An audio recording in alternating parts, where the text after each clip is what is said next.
মুসলিমরা তৃণমূল থেকে একটু মুখ ঘুরিয়ে নিচ্ছে। কেন মনে হচ্ছে এটা মুখ ঘুরিয়ে নিচ্ছে তার কারণটা হচ্ছে এখানে যে মা হবে, মায়ের দুটো ছেলে, একটা ছেলে কাঁদবে, একটা ছেলেকে হাসাবে, একটা ছেলেকে খাওয়াবে, একটা ছেলেকে খেতে দেবে না, সে কোনোদিন মা হতে পারে না।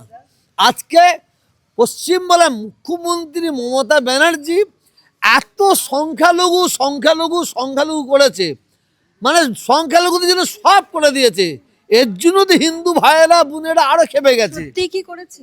না না করে না, ওই জন্য তো হিন্দু ভাইয়েরা খেপে গেছে। এবার আমরা অঙ্ক কষে দেখছি, আমরা সত্যিকার সেই জিনিস পাইনি। আমি আপনাদের বলছি, আমাদের ওবিসি ছিল, ওবিসিটা তুলে দেওয়া হয়েছে। এই সরকার বলছে আমরা সুপ্রিম কোর্টে কেস করেছি, কিন্তু সুপ্রিম কোর্টে কেস